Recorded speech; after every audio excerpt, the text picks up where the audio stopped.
Graça e a paz do Senhor Jesus, irmãos. Vamos abrir as nossas Bíblias na carta de Paulo aos Efésios, capítulo 2. Carta de Paulo aos Efésios, no capítulo 2. Esse é o quinto sermão desta série de exposições da carta de Paulo aos Efésios. Começamos lá no capítulo 1, versos 1 e 2, quando Paulo faz aqui a sua saudação. Vimos em dois blocos, dos versos 3 ao 14, Paulo já iniciando a carta, mostrando como Deus opera a sua salvação por meio de Cristo, abençoando espiritualmente, né? Ele usa aquela expressão, com toda sorte de bênçãos espirituais nas regiões celestiais em Cristo. Na última exposição vimos Paulo orando, né, intercedendo pelos crentes, aqui dos versos 15 até o verso 23. Hoje então nós iniciamos o capítulo 2 da exposição aos Efésios. Eu vou ler do verso 1 até o verso 10.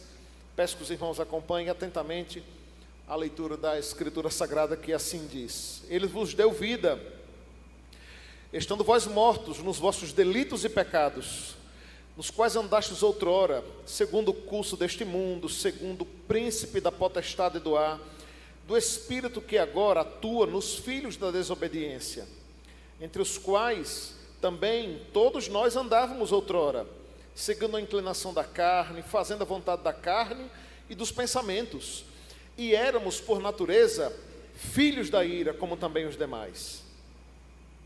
Mas Deus, sendo rico em misericórdia, por causa do grande amor com que nos amou, e estando nós mortos nos nossos delitos, nos deu vida juntamente com Cristo.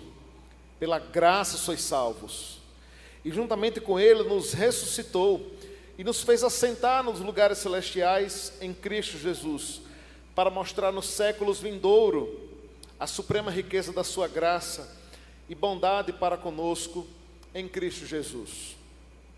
Porque pela graça sois salvos, mediante a fé, e isso não vem de vós, é dom de Deus, não de obras, para que ninguém se glorie, pois somos feitura dele, criados em Cristo Jesus para as boas obras, as quais Deus de antemão preparou para que andássemos nelas. Ó Deus, muito obrigado por esta tão poderosa palavra, tão rico texto para a história da tua igreja. Aprove ao Senhor usar nosso irmão Paulo para, com a sabedoria que vem de ti mesmo, ó Deus, instruir-nos diante dessa doutrina tão cara, que é a doutrina da salvação, Deus, revelando a nós o modo como o Senhor decidiu nos salvar, a forma como o Senhor decidiu nos salvar, Deus, e aplicando isso em nossas vidas e corações, rogamos que o Senhor traga a nossa mente cativa, a nossa concentração, os nossos pensamentos, a ouvir a tua palavra, a focarmos naquilo que aqui será dito, para a nossa edificação, crescimento, admoestação e, sobretudo, esperança, por meio desta tão grande salvação operada em nós, para a tua glória mesmo. Em nome de Cristo Jesus. Amém. Hoje pela manhã, irmãos, eu comentei aqui que o que a reforma protestante fez não foi trazer uma nova igreja, não foi trazer uma nova doutrina, mas foi resgatar verdades bíblicas, verdades escriturísticas que estavam ali, mas que estavam sendo desviadas, deturpadas, extorquidas, vendidas. Uma dessas caras doutrinas, com certeza, é a doutrina da salvação. A reforma chegou em uma hora e em um tempo onde a salvação, em resumo, estava sendo vendida, estava sendo mercadejada, negociada, diante daquilo que as pessoas podiam fazer, diante daquilo que as pessoas poderiam doar, diante da capacidade do intelecto, do conhecimento, colocando uma série de barreiras, levantando uma série de muros e recosturando o véu que Cristo já havia rasgado por meio do seu sangue. Eu lembro que quando expus o texto que Paulo vai falar acerca da salvação, dos versos 3 até o 14, eu comecei perguntando se os irmãos tinham certeza da sua salvação. Se os irmãos tinham certeza de que se Cristo voltasse hoje, você estaria no céu. E a pergunta se ecoa aqui para os versos 1 a 10 de Efésios, quando Paulo vai nos dizer o porquê podemos ter, sim, a certeza de que se somos salvos em Cristo, se nascemos de novo nele, se passamos pela experiência vívida, sobrenatural, da conversão, podemos ter certeza convicta, olhando para ele, de que somos salvos, de que a nossa salvação está garantida em Cristo Jesus.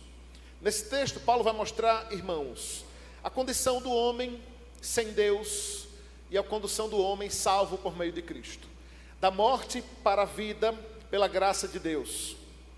Da morte para a vida pela graça de Deus é o que esse texto nos mostra ao abordar Paulo essa carta que é endereçada, a princípio, aos irmãos que moravam na cidade chamada Éfeso. Por isso a carta recebe o nome de Efésios.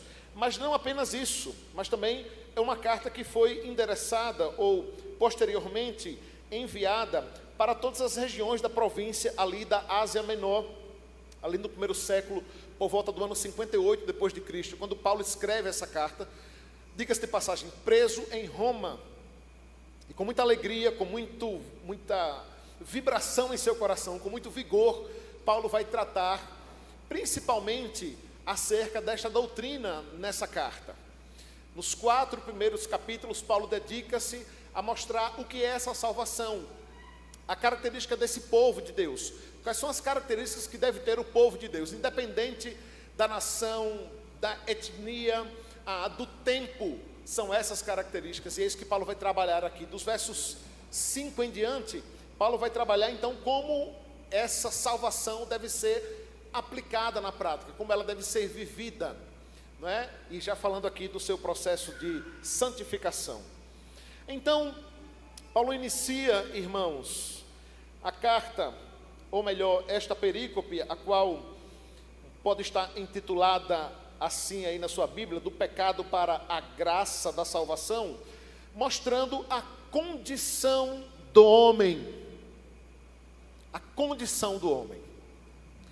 Existe um entendimento popular, irmãos, muito equivocado, baseado em obras da condição do homem. E qual é o entendimento popular? Muitas vezes, adentrando inclusive sorrateiramente as nossas igrejas e contaminando a nossa teologia. É o entendimento de que o homem que é fiel a Deus, ou que teme a Deus, ou que acredita em Deus, e faz coisas boas, e não rouba, não mata, não faz mal a ninguém, essa é uma pessoa boa. É uma pessoa boa. É esse o conceito, é isso que a gente ouve no imaginário popular, quando alguém bom, ou supostamente bom, aparentemente bom, morre, A coisa mais comum que existe é o povo botar a gente no céu, que não vai estar lá não.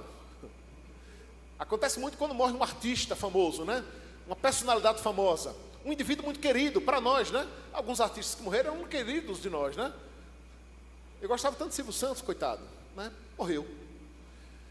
E aí a gente olha para essas pessoas, que supostamente são pessoas boas, e com base num julgamento raso, superficial, e grave isso, baseado em obras, julga que seja essa uma pessoa boa. Logo, se é boa, ela vai para o céu. E as pessoas ruins? O que são as pessoas ruins? São as pessoas que fazem mal ao outro, que mata, que rouba. Que rouba sim, só se for com violência. Se roubar, mais ou menos, talvez não, É pessoa que faz mal ao outro, Que prejudica o outro, São os terroristas, são os assassinos, são os estupradores. Essas pessoas são pessoas más. Perceba, também baseado em obras. De modo, irmãos, que esse é um entendimento popular, sobretudo em países cristãos, em países evangelizados. Tristemente, é esse o entendimento popular, de que pessoas boas vão para o céu e pessoas ruins vão para o inferno. Mas essa bondade e essa maldade é baseada única e exclusivamente nas obras.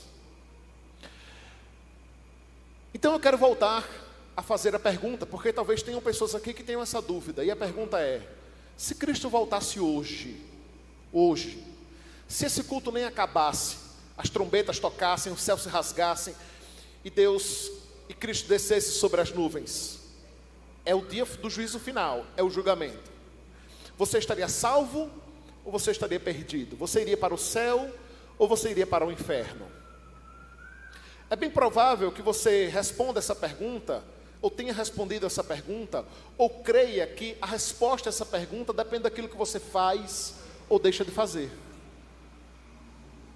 É bem provável que, influenciado por esse imaginário popular, esse entendimento equivocado, você pense assim: olha, eu sou uma pessoa boa. Eu gosto de começar evangelizando assim. É muito comum às vezes chegar no caixa, né, de alguém da padaria. E aí, moço, tudo bem? Tudo bem? Como é que você está? Tudo bem? E se Jesus voltasse hoje, você ia para o céu? Eita, misericórdia, não sei não. Tem gente que se assusta com a pergunta, né? Mas é muito comum pessoas responderem assim: ah, eu iria. Eu sou uma pessoa boa. Não faço mal para ninguém. Eu acredito em Deus. Eu até vou na igreja. Eu até dou dízimo. Eu até sou presidente da SAF e da UPH. Eu até sou pastor presbítero. Eu vou.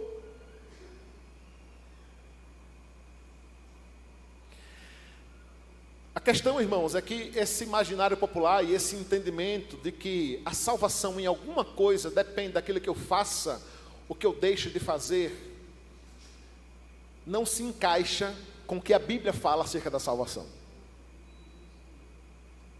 E se a Bíblia é a nossa fonte de sustento, de vida, de verdade, é nela que nós devemos entender, compreender, aceitar, crer acerca desta doutrina tão cara para todos nós, que é a doutrina da salvação. Corroborando com isso, Paulo, então, apresenta o que é o homem sem Deus. Deixe-me dizer, claro, o que eu quero dizer com o homem sem Deus.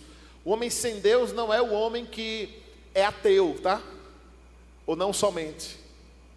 O homem sem Deus não é aquele homem que despreza Deus, que zomba da palavra do Senhor e que segue a outros deuses.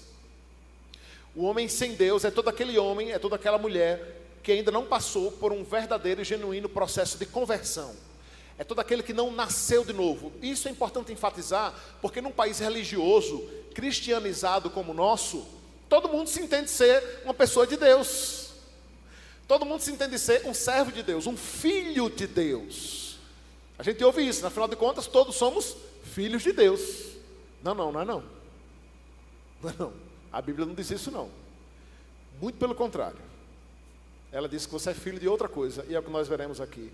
Diante dessa condição que Paulo coloca, o que nós somos, quem nós somos, qual é a condição do homem.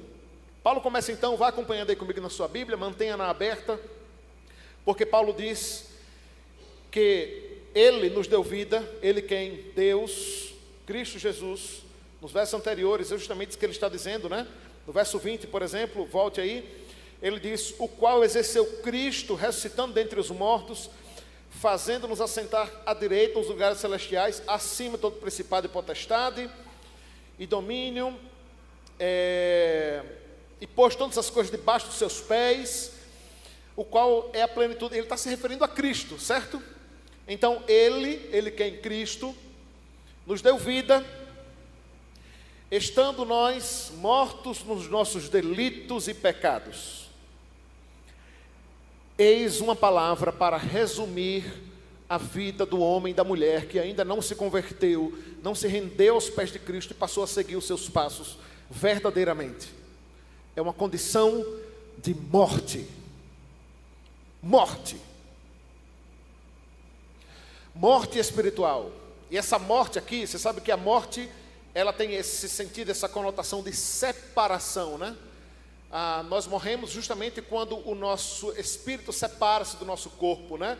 O espírito ou a alma separa do corpo. Essa é a condição de morte, né? De separação.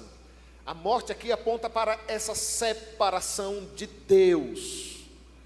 A verdade é que todo homem nasce separado de Deus, distante de Deus, nasce morto. É essa a condição do homem, é essa a condição desta geração, irmãos. É esta a condição desta cultura, é esta a condição deste país, com exceção de um pequeno grupo. de um grupo pequeno, de salvos, de eleitos, de gente que nasceu de novo. Todos os demais estão mortos em seus delitos e pecados. A morte é a condição do homem sem Deus, a morte espiritual, o afastamento de Deus, morto em uma vida de delitos e pecados. Mas o texto continua dizendo que, sendo esta a condição de todos, nascendo assim o homem, o salmista Davi diz: nasci em pecado e em pecado me concebeu minha mãe. O texto que nós lemos hoje pela manhã em Romanos diz que todos pecaram e carecem da glória de Deus. Essa é a condição do homem, desde a criança. É por isso que nós não cremos nessa inocência imaculada da criança, Tem gente que se escandaliza quando eu digo que, o bebê recém-nascido já é um pecadorzinho pequeno, e é de fato, é um pecador, e carece da glória de Deus, nasceu morto em seus delitos e pecados, como consequência do pecado de Adão e Eva, que contaminou toda a humanidade. Pelo pecado de um só, todos vieram a padecer. Mas Paulo lembra a igreja em Éfeso, para humilhá-los, para colocá-los em seu lugar, para trazer uma grata memória, que na verdade essa é a condição de todos nós. Todos nós. Diz o texto no verso 2, que esses mesmos pecados e delitos é o que nós andávamos outrora, os quais andastes outrora, diz Paulo, nesta condição. E ele diz que esse caminhar, esse andar em delitos, era um andar segundo o curso deste mundo, segundo o príncipe da potestade do ar, do espírito que agora atua nos filhos da desobediência. Sem Deus, o homem anda segundo o curso deste mundo, vivendo segundo as paixões, desejos e motivações carnais de Satanás, que é o príncipe da potestade do ar. Sem que ele tenha nascido de novo em Cristo, o homem não pode ser chamado de filho de Deus, mas sim de filho da desobediência. É a primeira característica, o primeiro nome que alguém pode ser chamado de filho. Se é de filho, não é de filho de Deus, mas é de filho da desobediência. São esses os dois estados da humanidade: os filhos de Deus e os filhos da desobediência. Mas Paulo diz que essa mesma desobediência, os quais agora atua no príncipe, segundo o príncipe da potestade do ar, segundo o espírito dos filhos da desobediência, nós também andamos outrora. E qual a intenção de Paulo aqui? A intenção de Paulo é trazer à memória essa grandiosa bênção, irmãos, que alcançou a mim e a você. Porque nós corremos o risco de, com o tempo e os anos de evangelho, esquecermos dessa tão grande bênção e salvação, e deixarmos de nos alegrarmos por um milésimo que seja, por um minuto que seja, desta tão grande bênção, desta tão grande salvação operada em nós. O motivo do nosso regozijo diário, da nossa alegria constante, o motivo de nos revigorarmos constantemente, de não abaixarmos a cabeça, de seguirmos firmes, de não nos entristecermos, de não esmorecermos na fé. Estávamos nessa condição, era essa a nossa condição, sem Deus.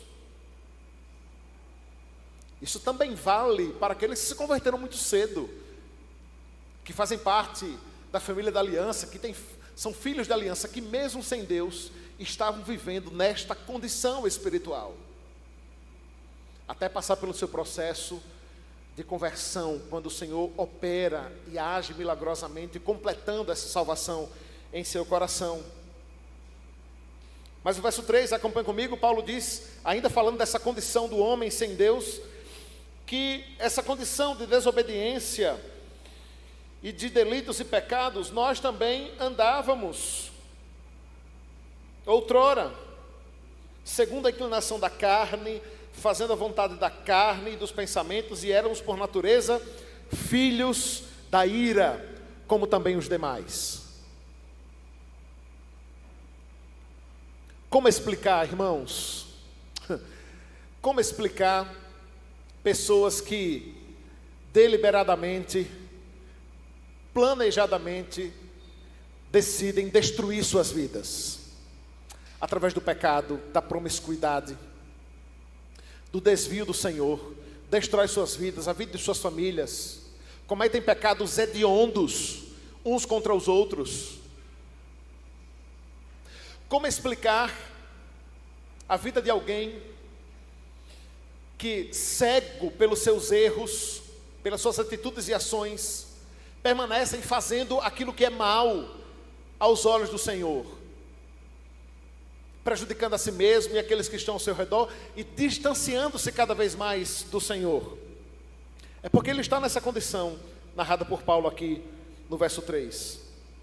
Ele vive segundo a inclinação da sua carne e fazendo a vontade da carne e dos pensamentos.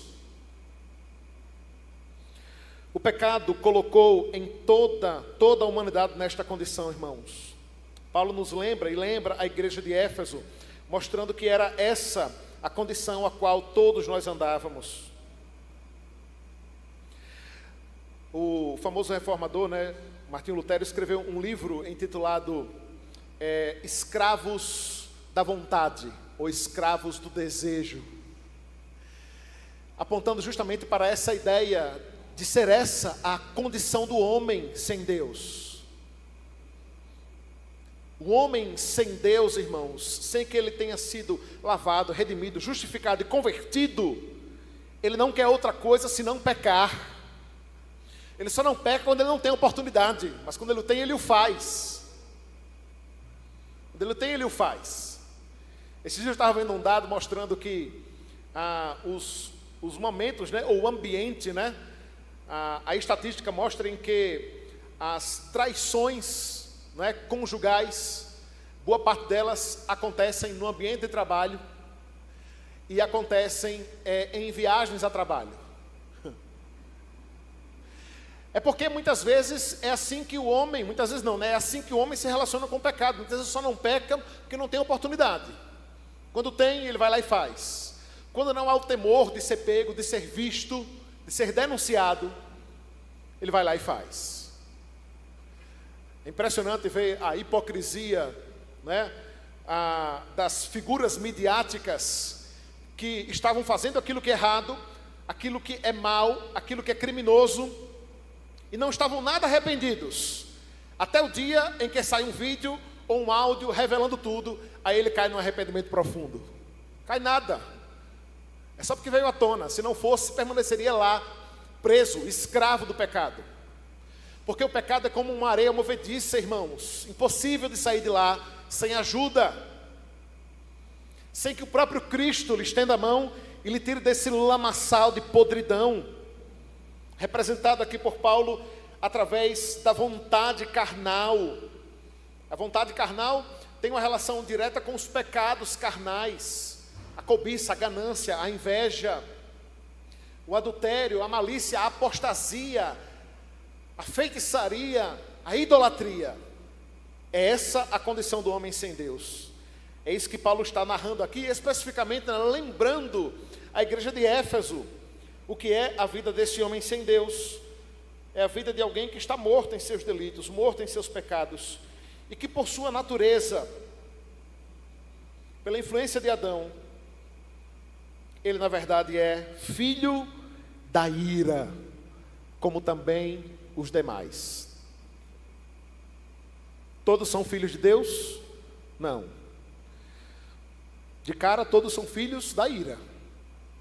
A princípio, todos são filhos da ira e da desobediência. Se serão filhos de Deus, nós iremos ver mais à frente, por meio dos frutos, que é o último ponto da nossa mensagem, que Paulo vai trabalhar aqui, que é a representação por meio das obras de Deus, as obras de Cristo em nós. Em primeiro lugar, esse texto nos mostra então, irmãos, a condição do homem sem Deus. E a condição do homem sem Deus é essa: ele é filho da desobediência, ele é filho da ira. E essa ira aqui é a ira de Deus, tá? É a ira que se levanta contra o pecado, é a ira que se levanta para trazer o pagamento pelo pecado, que é a morte. É essa a condição do homem sem Deus. Talvez tenha sido essa a condição que você entrou aqui essa noite.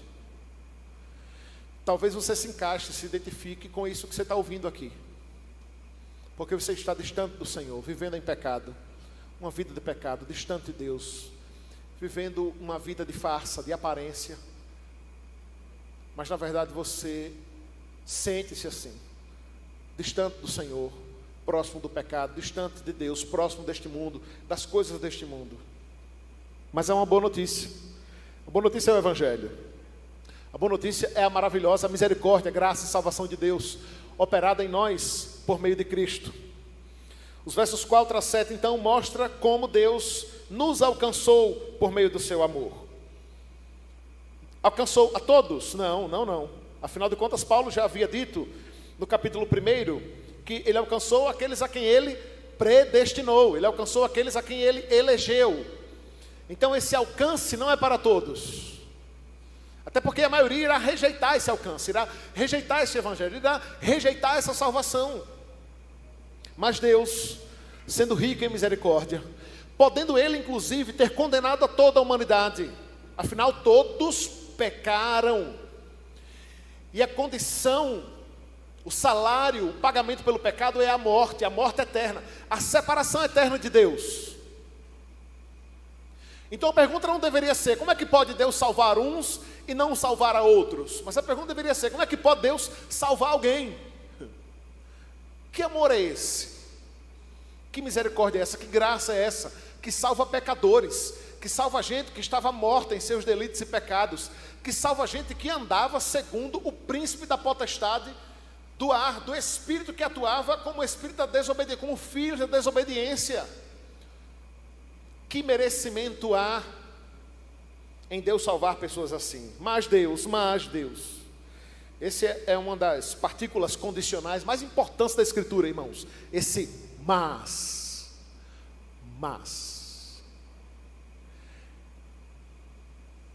O texto de Paulo aos Efésios, no capítulo 1 ao 10, é um bom resumo do que é o Evangelho.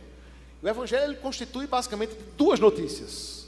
A primeira notícia é o que nós vemos aqui, do verso 1 até o verso 3. É a condição do homem sem Deus. Isso precisa estar presente na nossa pregação do Evangelho. Mas se a pregação parasse aí, estaríamos perdidos. Se o sermão acabasse aqui, estaríamos perdidos e mortos. E desesperados. Mas essa é a mensagem do Evangelho. Primeiro, ela deixa o homem desesperado mesmo. E a ideia é essa mesma. A ideia é lhe trazer temor. Se você quiser uma palavra mais conhecida, é medo, é pânico, é terror, ao olhar para si mesmo e ver que por suas obras, pelos seus méritos, você já está condenado. Pelas suas obras, pelos seus méritos, você já está com passagem garantida para o inferno. Mas tem um mais aqui. Tem um contudo, tem um porém, tem um entretanto. Louvado seja Deus pelo mais. Mas Deus, é como se Paulo estivesse dizendo assim, olha, calma, não se desespera não. Espera aí, não se desespera não ainda. Eu tenho uma boa notícia para dar. Porque Deus, sendo rico em misericórdia, por causa do grande amor com que nos amou, estando nós mortos nos nossos delitos e pecados, nos deu vida juntamente com Cristo. Pela graça sois salvos. Louvado seja o nome do Senhor. Louvado seja o nome do Senhor. Então Paulo mostra um dos atributos magníficos de Deus, o qual nós somos diariamente dependentes, que é a sua misericórdia. Você sabe que a misericórdia é a ação de não castigar aquele que merecia o castigo, né? Você sabe que a misericórdia é a ação de não punir aquele que merecia a punição. Isso é misericórdia. Nós merecíamos a punição, nós merecíamos a morte eterna, irmãos. Eu já comentei aqui, né, que é muito comum você ouvir, inclusive dentro das nossas igrejas, você diz assim, eu não mereço passar por isso. Olha, tira essa frase do seu vocabulário, se você conhece a Escritura e depois dessa mensagem de hoje. Tira essa frase do seu vocabulário, porque a verdade é que pecadores como nós somos, irmãos, tudo que vier de mal, sobretudo como consequência dos nossos próprios pecados, nós merecemos. Como assim você não merece? O que eu e você não merecíamos era esse mais aqui. A salvação de Deus operada em nós. Mas Deus, sendo rico em misericórdia, e diz que essa misericórdia foi tão grande que Ele demonstrou amor para conosco. Você sabe que muitas vezes no hebraico, amor e misericórdia são palavras que se mesclam. São palavras que se mesclam, né? Porque o amor é justamente, a misericórdia é justamente uma demonstração prática, é a ação prática do amor. Não tem como você ter misericórdia, compaixão de alguém e não amar esse alguém. E eu não estou falando de amor enquanto sentimento, mas de amor enquanto ação. Esse amor, essa misericórdia foi tão grande, este amor foi tão grande com que Ele nos amou.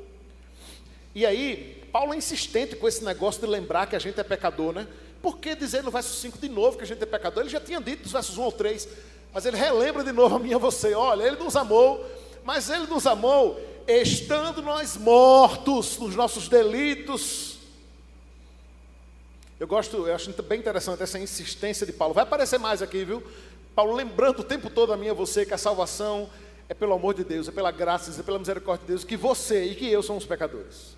Ele já tinha dito isso aqui, né? Não precisava lembrar de novo, né, Paulo? Nos humilhar mais ainda. Sim, Ele te amou. Sim, Ele exerceu da misericórdia dEle para com você, para te salvar por meio de Cristo. E quando Ele fez isso, sabe como você estava? Morto. Você estava morto nos seus delitos e pecados. Era essa a sua condição. E estando nós mortos nos nossos delitos e pecados, nos deu vida juntamente com Cristo, pela graça sois salvos. Eis um dos textos chaves, irmãos. Lembra que eu falei de como a reforma protestante veio para resgatar essa doutrina cara da salvação? Um dos textos básicos é esse aqui. Não precisamos de intermediadores, não precisamos de sacrifícios, não precisamos de indulgências, não precisamos de obras, porque é pela graça. E se a misericórdia é o ato de Deus não punir aquele que merecia, não castigar aquele que merecia, a graça é um presente dado a este que merecia a punição, e ao invés da punição recebe o presente, o maior presente que o ser humano pode receber, a salvação em Cristo Jesus.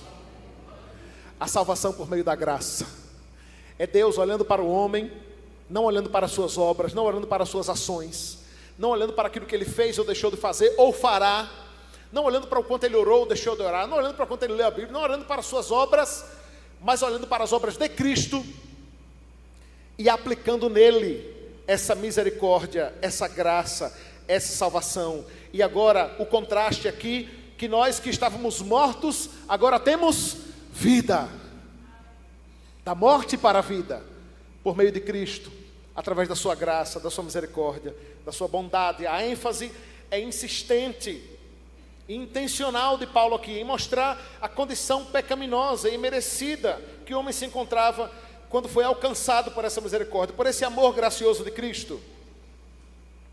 Mas ele continua dizendo, tem mais bênção aí.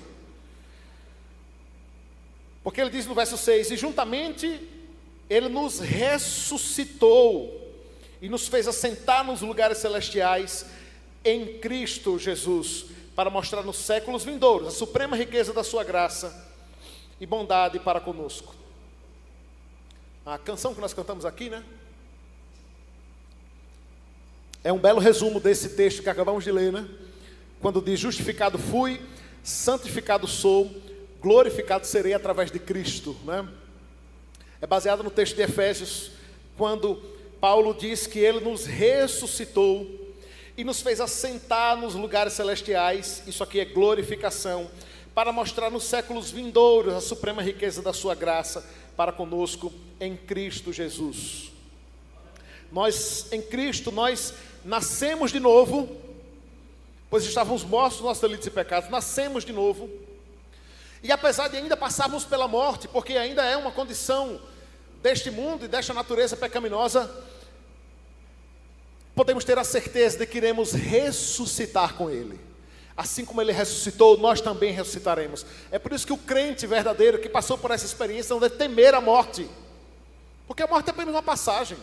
A gente morre aqui e ressuscita ali, por enquanto em espírito e posteriormente em corpo, com o corpo glorificado. Assim como o Senhor Jesus ressuscitou, nós também ressuscitaremos com Ele.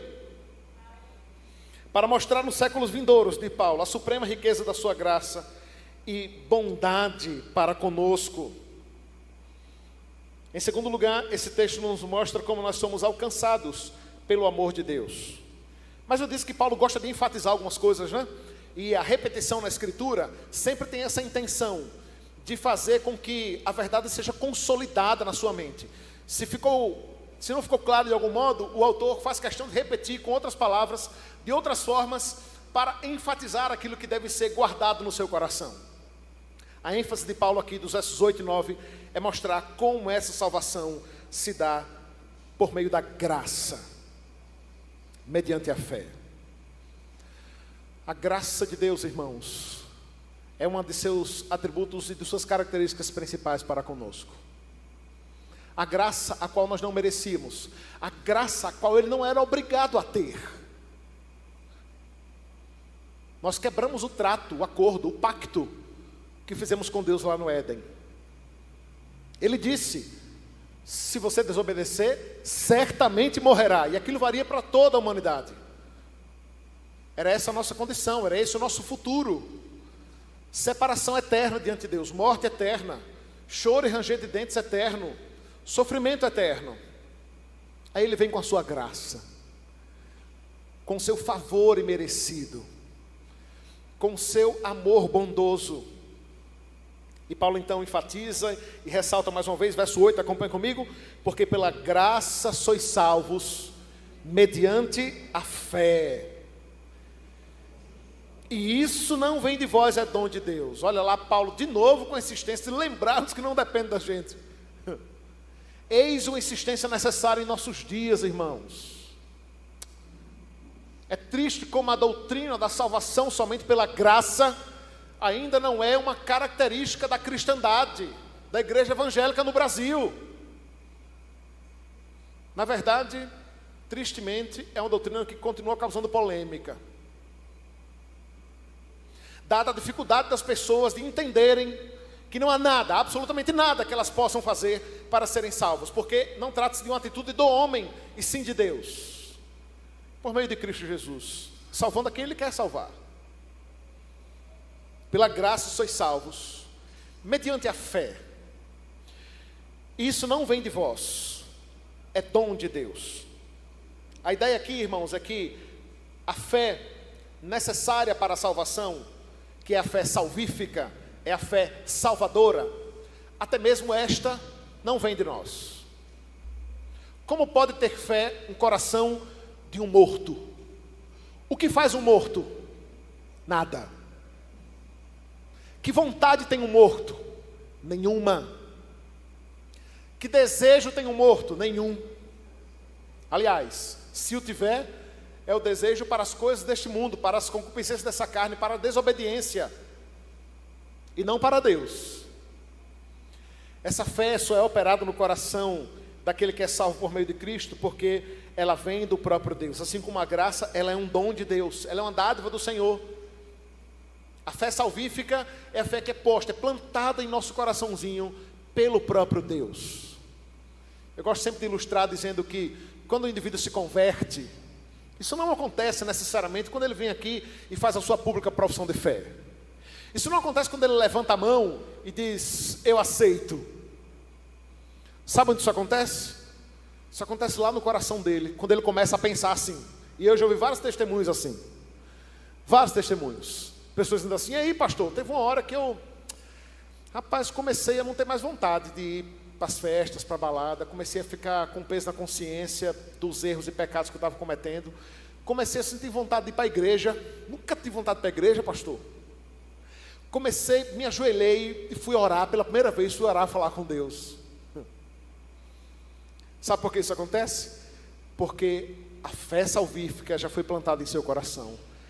A obra do Espírito Santo já estava agindo ali no seu coração, na sua vida, mudando as suas disposições e a sua natureza, para se voltar para Deus, em obediência a esse chamado irresistível, a essa graça irresistível. E é por isso que Paulo enfatiza então, que Essa salvação é por meio da graça. Muitos se equivocam querendo colocar como condição a essa salvação esta fé a qual Paulo menciona aqui, o que é um equívoco. Porque se a salvação depende da fé que eu tenho ou deixo de ter em Deus, logo, essa salvação não depende de Deus, mas depende de mim e da minha fé. Se essa salvação depende daquele que tem fé ou não tem fé nele, então a obra e o plano de salvação não é de Deus, mas é daquele que tem a fé. Depende daquele que tem a fé ou não tem a fé. A escolha deixa de sair das mãos de Deus e passa a estar nas mãos do homem, que pode ou não pode ter fé. E isso não é salvação pela graça, isso é salvação pelas obras. Sim, muitos de modo equivocado têm olhado para a fé como uma obra meritória. A fé não é uma obra meritória, não é uma condicional para a salvação, mas é apenas um meio pelo qual Deus age. É apenas um meio pelo qual Deus opera essa salvação, que é somente pela graça, pela misericórdia de Deus, é pelas ações de Cristo, e é pela vida de Cristo, não por nossas vidas.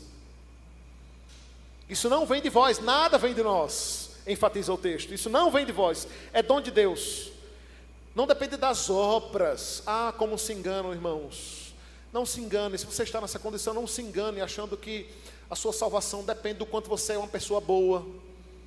Mas pastor, olha, eu sou uma mulher tão boa, uma mãe tão boa, um marido tão bom, eu sou um cidadão tão bom, pago meus impostos, pago minhas contas em dias, não devo a ninguém, não faço mal a ninguém. Ainda assim você está morto em seus delitos e pecados, distante do Senhor, e precisa se render aos pés de Cristo, porque não é por obras, porque se o fosse, certamente nós iríamos nos gloriar, e muito disso. A conclusão de Paulo, que não é por obras, para que ninguém se glorie, para que ninguém saia dizendo por aí, olha, alcancei a salvação. Alcançou como? Ah, rapaz, eu sou a terceira geração do presbiteriano na minha casa. Alcancei a salvação. Alcancei a salvação como? Fui ordenado presbítero, pastor, diácono nesses dias. Alcancei a salvação. Li a Bíblia toda. Rapaz, fulano de tal, ora como ninguém. Ali é salvo. Não de obras, para que ninguém se glorie. Mas é uma obra operada pelo próprio Deus em nós. E aí, a quem possa pensar ou perguntar, é uma pergunta que persiste às décadas pós-reforma. Ah, pastor, então já que é assim, então já que a salvação quem opera em Deus eu não faço nada, então já que depende de Deus, e quem Deus salva, essa salvação não pode ser perdida, porque Deus não se arrepende de salvar ninguém, né? Quem se arrepende de dar presente somos nós, né? De vez em quando a gente se arrepende de dar presente a alguém, né? Você dá um presente a alguém, a pessoa não valoriza, não agradece, ou então faz uma coisa ruim para você no outro dia, você pensa assim, não dou mais, né? Não dou mais. Tem gente que acha que Deus é assim, com a salvação. Está aqui a salvação. Opa, pecou, dá de volta. Aí a pessoa ora, busca Deus, se consagra. Está merecendo de novo, hein? Está aqui a salvação de novo. Aí o indivíduo passou uma semana sem ler a Bíblia, fofoca do irmão. Deus, opa, que é isso? Dá aqui de volta a salvação. Louvado seja Deus que não é assim. Se a salvação dependesse da minha estabilidade espiritual, se a salvação dependesse da sua fidelidade a Deus, do quanto você peca ou deixa de pecar, do quanto você se santifica ou não, quem estaria salvo, irmãos? Absolutamente ninguém.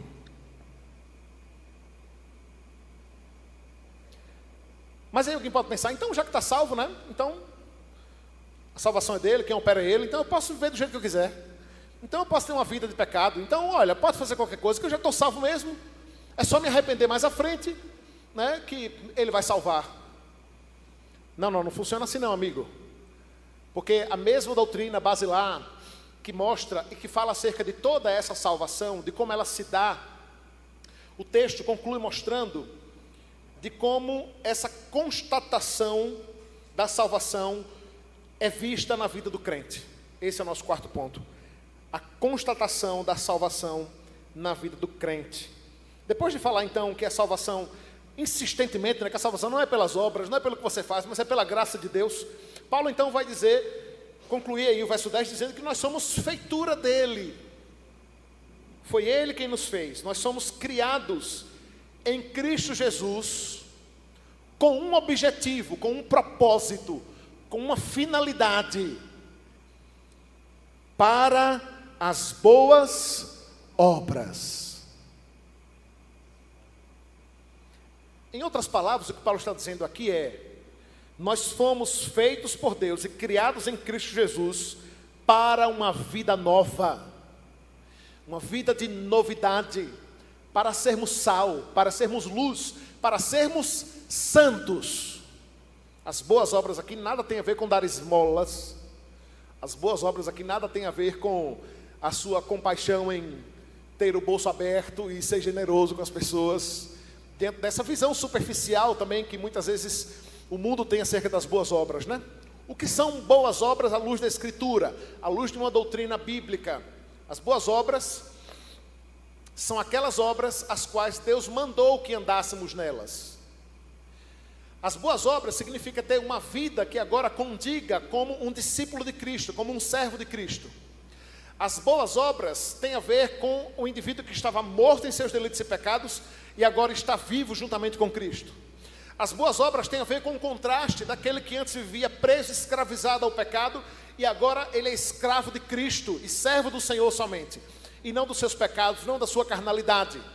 Ou seja, aquele que nasceu de novo em Cristo Jesus dará frutos. Isso será algo visível aos olhos do homem. É isso mesmo que eu falei. A salvação é algo que é visível aos olhos do homem, aos olhos das pessoas. Não existem agentes secretos de Deus. Não, eu sou salvo e sou crente em Cristo. Ninguém acha que ele é crente. As pessoas até ficam surpresas quando sabem que ele é evangélico. Fulano de tal evangélico, misericórdia. Não, irmãos, o crente é estilo Pedro, tentando negar Jesus. Olha, você anda com Jesus. Não, rapaz, que não, que Jesus, nem conhece. Não, anda, rapaz, você fala como ele, se veste como ele. Tá, olha, você parece com ele, você...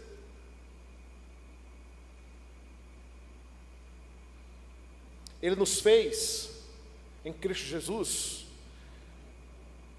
para que nós agora, com essa nova vida, e não é nenhuma questão, irmãos, de demonstrar ser salvo. Talvez a palavra melhor não seja essa. Olha, demonstre a sua salvação. Porque se você realmente é salvo em Cristo Jesus, se você realmente nasceu de novo, não vai ser uma demonstração, mas vai ser uma vida natural. A ideia é viva. Viva. E certamente a sua vida, os seus atos, as suas ações, o seu pensamento, a sua motivação, o seu coração irá transparecer isso. O tempo todo, pastor? Não, o tempo todo não, porque você não está com o corpo glorificado ainda. A obra de santidade não foi completa na sua vida. É por isso que Paulo vai falar nos textos posteriores aí, principalmente a partir do capítulo 4, ele vai trazer uma exortação à santidade, que é justamente agora Paulo vai começar a tratar o modo como você deve desenvolver essa salvação. Eu queria concluir, irmãos, aplicando esse texto a você que não tem certeza da sua salvação, a você que tem dúvidas quanto à sua redenção, à sua remissão em Cristo Jesus, a você que tem certeza que você está distante de Deus, afastado do Senhor, vivendo em pecado, ou vivendo uma vida superficial com Deus, de religiosidade. Esse texto é para você, e mostra que sem Deus você está caminhando para a morte, para a condenação eterna. Isso porque os seus pecados, saiba disso, os seus pecados sobressaem sobre as obras que você acha que faz de boa. Essencialmente falando, os pecados que você comete diariamente, por pensamentos, por palavras e por ações, o afastam de Deus e te condenam ao inferno. Mas tem um mais, tem um porém. É a obra de salvação de Cristo Jesus na cruz do Calvário, para todo aquele que crê e se prostra diante dele. E essa salvação está acessível a você. É para mim e para você. Essa salvação é para aqueles que se arrependem de seus pecados, que se colocam humildemente e de modo humilhado aos pés da cruz. E essa salvação é esta que o Senhor te oferta nessa noite, chamando-te para a justificação por meio da sua obra na cruz do Calvário. Não por meio do seu esforço, não por meio da sua dedicação, mas apenas por meio dele e para ele. Mas esse texto, irmãos, também é uma bela lembrança para todos nós que somos salvos em Cristo Jesus, de como o Evangelho deve ser pregado nos nossos dias. Há, de um modo geral, um entendimento equivocado de uma salvação meritória, com base naquilo que nós fazemos. E nós, irmãos, como uma voz que clama no deserto, no meio de uma geração que precisa constantemente de uma nova reforma, precisamos, como atalaias de Deus, como faróis, como luzeiros, como embaixadores, pregar essa mensagem de salvação que nos alcançou. Essa mensagem, irmãos, é uma bela lembrança para você que passa por tribulações, lutas, dificuldades, tristezas, dores, clamando por bênçãos que ainda não recebeu. É uma lembrança de que eu e você já recebemos a maior bênção que o ser humano pode receber, que é a salvação em Cristo Jesus. Maior do que todo o dinheiro, maior do que todo o ouro, que toda a prata, maior do que todo o reconhecimento humano, do que toda a conquista, maior do que todo prazer que nós podemos ter por meio da família, dos filhos, das coisas desse mundo e desta terra. Somos salvos, fomos salvos por meio da fé, mediante a graça de Cristo Jesus. Estávamos mortos e agora estamos vivos. Éramos filhos da ira e agora somos filhos do amado. Éramos escravos do pecado e agora servos de Cristo. Vivíamos para nós mesmos e agora vivemos para as boas obras. Precisamos refletir acerca das boas obras, irmãos, as quais temos vivido, as quais o Senhor já nos capacitou a viver desta forma. A ideia, irmãos, é que as pessoas olhem para nós e através do nosso proceder, da nossa atitude, da nossa ação, possam ver Cristo em nós.